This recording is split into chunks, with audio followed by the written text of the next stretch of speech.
Hello and welcome to the channel. My name is Annalisa, and this is going to be, what's it called? The mid-year calm down tag. I'm a little late to this, but I was watching some other people's mid-year tags, and Alex from Pucks and Paperbacks was doing a mid-year check-in and talked about how the name of the tag that is most often used for these check-ins is ableist. And I was like, what?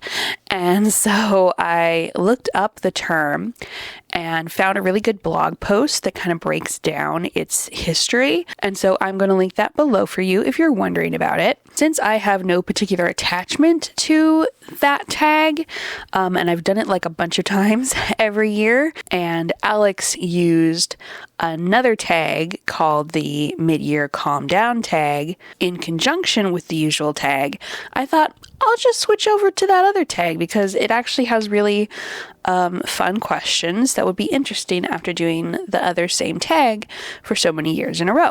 So this one's created by Leandra the TBR0, and the theme is kind of self-care. So the first prompt is thankfulness. What has the year 2025 given you so far? I thought through most of these questions, but I forgot to think through this one. I suppose it's given me some really great opportunities to work with people locally and to learn a lot about being in community in person with people in more anarchist, less hierarchical situations. So that's been very interesting and good for me. Oh, I also got a diagnosis for my chronic pain. So that was really good. Relaxation. What is the most relaxing book you've read so far this year? And I actually picked two because they were both by the same author and I found them very relaxing. Serviceberry by Robin Wall Kimmerer was the most comforting and sort of cathartic in a way that it helps me to imagine a future that could be better than the one we're currently living in, where we all take care of each other. And then Gathering Moss by the same author was just all about biology and moss, and I really like moss. I don't know a lot about it, but I like what I do know, and I really like forests and the places where moss grows and the ecosystems, and I really like how ecosystems work together with all the different parts, symbiotic and interrelated relationships between things. I really like, and that's what that book was all about, and it was a lot longer than Serviceberry, so I had more time to enjoy it. So those were my most relaxing reads. 3, Hydration, a book that was needed. And I picked Mutual Aid. Mutual Aid, I just finished a bit ago. My review of it is not out yet, but it's like a 5-hour audiobook. I actually have the physical copy that I picked up in an indie bookstore recently, but which will be nice because there's parts of it I definitely want to reread when they're applicable at different times, but it's all about organizing. It's not just about organizing mutual aid groups.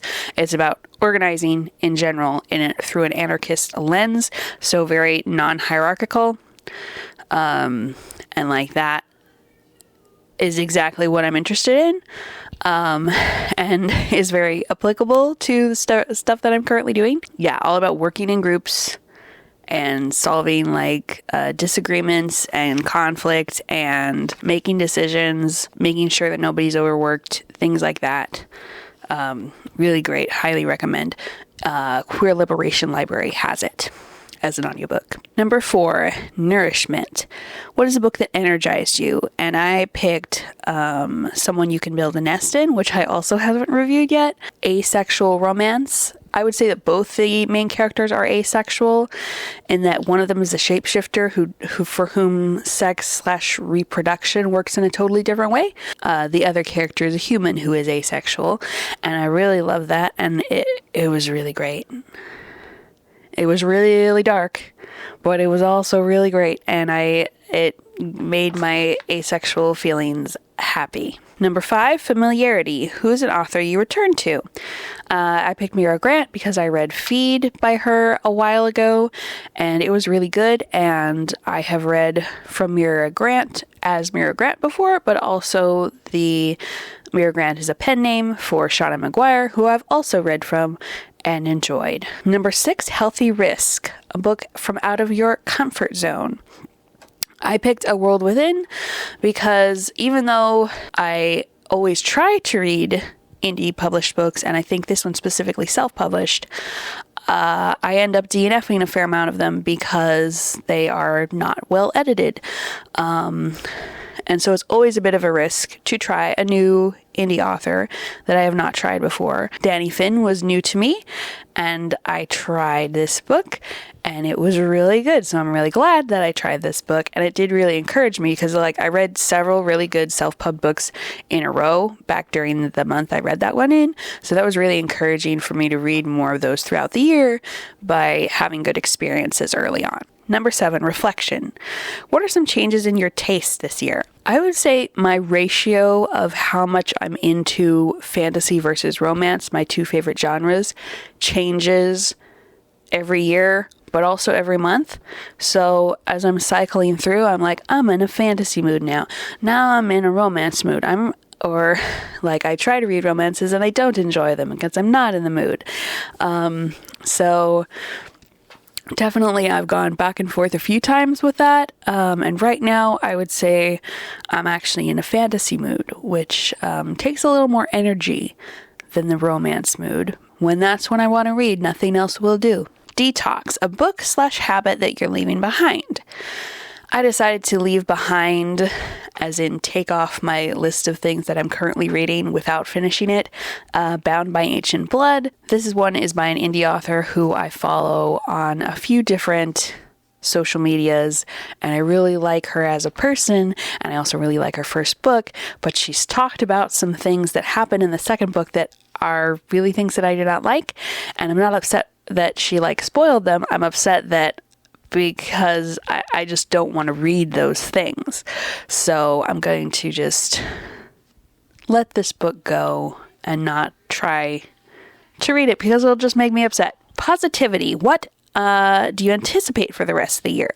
There's a book called Cry Voidbringer coming out from Michael LeBourne's bindery. It'll be his first bindery book that's coming out, so I'm very excited for that. And then 10 personal plans and goals.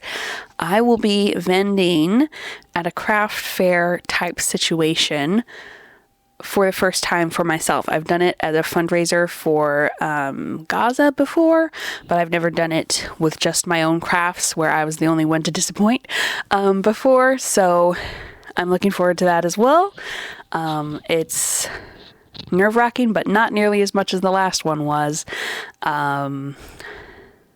And yeah, I'm really looking forward to doing that and moving forward on my artist crafting professionally kind of journey. So that was the tag. I'm going to link below Water is Life Gaza because they are still able to move water around from Palestinian wells in Gaza to the actual people, and money helps them do that for paying for fuel and trucks and things like that. So if you want to help out with that, I'll link it down below.